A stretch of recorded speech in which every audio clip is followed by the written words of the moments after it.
Hello everyone, I'm Alex Dykes, and today on thetruthaboutcars.com we're out here taking a look at the 2015 Ram ProMaster City. The ProMaster City is not an all-new vehicle. Now that Fiat and Chrysler are one company, this is known in other world markets as the Fiat Doblo. It's a compact cargo vehicle. You'll notice that Fiat and Chrysler are refraining from calling it a minivan because they still sell the Town & Country and the Grand Caravan, and this is not replacing either of those vehicles, even in passenger form. This is in theory replacing the Ram CV. If you're not familiar with the Ram CV, it's essentially a Grand Caravan with metal panels in the back and no interior in the rear. This tiny Ram is definitely distinctive, but I don't think it's quite as attractive as the Ford Transit Connect. It definitely isn't as polarizing up front as the full-size Ram ProMaster, which is based on the Fiat Ducato. If you step up to the SLT trim, we get body-colored front bumper claddings. We also get slightly different mirror covers and a driver's adjustable lumbar support. That's definitely an upgrade that I would make. Well, Ford sells two different lengths for the Transit Connect. Ram is only selling one in the ProMaster City. This one length is a hair shorter than the long wheelbase Transit Connect, but it's longer than the short wheelbase Transit Connect. It's also a little bit longer than the Nissan NV200. But the NV200, the ProMaster City, and the long wheelbase Transit Connect are all going for the same mission. Under the hood, we have the same 2.4-liter four-cylinder engine and 9-speed automatic transmission that you'll find in the Jeep Cherokee and the Chrysler 200. It produces 178 horsepower and 174 pound-feet of torque in this particular vehicle. Fuel economy comes in at a surprisingly high 29 miles per gallon highway and 24 miles per gallon combined.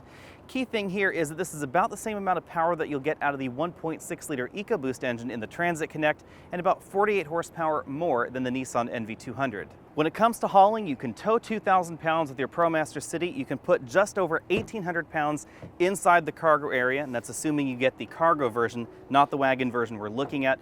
And if you open up these standard bifold rear doors, then you can put 7-foot items from the rear door up to the front seats. If you remove the front passenger seat, you can go up to 9.5 feet from the rear doors to the dashboard. And if you're willing to lay things on the dashboard, you can get 11-foot items from the dashboard all the way to the back. You'll notice that's a smaller cargo area than the Grand Caravan, but the load capacity is a little bit higher. If you opt for the 5-passenger wagon version that we're taking a look at here, you can fit a 4-foot tall, 4-foot wide, and 5-foot long item right here in the back. With these bifold doors, you should know that this 60 portion can be left open and it will hang out in place right there, so you can put longer cargo items in the back on the driver's side, but this 40 portion does not latch all by itself. With the 60/40 bifold doors, the 60 side will stay open as you drive, and you can separately latch the 40% section right there like that, but you cannot latch the 60% section. So you can't, for instance, have a long item from the dashboard hanging out the back on the passenger side and then have this door latch in place.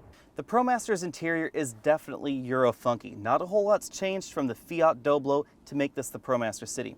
We have a Chrysler Uconnect radio up front. This is an updated software version, now uses Microsoft software and a 5-inch touchscreen. Chrysler does give us an updated steering wheel. We have radio and volume controls in the back of the steering wheel, very Fiat-looking buttons on the front of the steering wheel.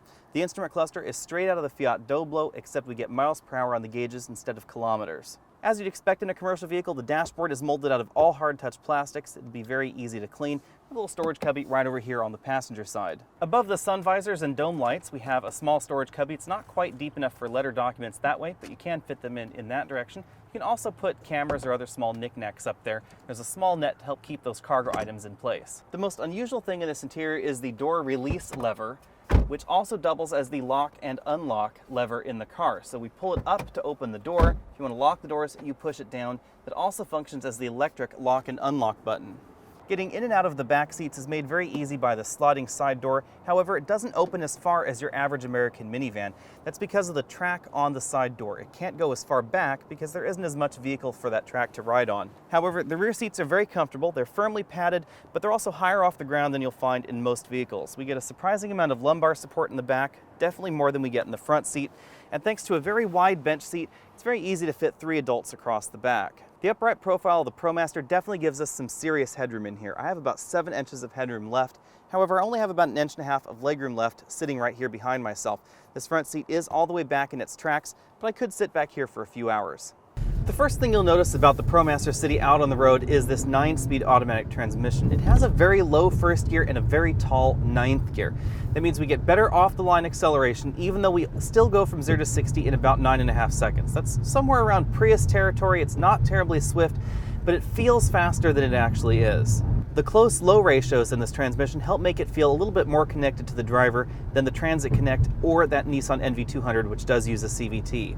Navigating in tight parking lots like this is relatively easy in the ProMaster City, although this really is where I started to notice that the turning radius is not as tight as I would like. It's almost the same as the ProMaster full-size van, which is an awful lot bigger than this. Still, parking's pretty easy. Very much like the Chrysler 200 or the Jeep Cherokee, which also use the same engine and transmission, you probably won't see ninth gear unless you're driving the vehicle very gingerly or you regularly exceed about 70 miles an hour. Well, this vehicle will use ninth gear down to about 50 miles an hour. It's pretty rare, and it really depends on how gentle you're being on the throttle. The takeaway from that is that I suspect that ninth gear wasn't used much in the EPA highway test cycle. So if you regularly drive your vehicle 70 miles an hour or faster, you'll notice definitely higher economy in this than in the competition. Although I wouldn't exactly call the NV200 or the Transit Connect a driver's vehicle or overly engaging, the steering wheel in this ProMaster City is impossibly numb, and the steering is definitely heavily boosted.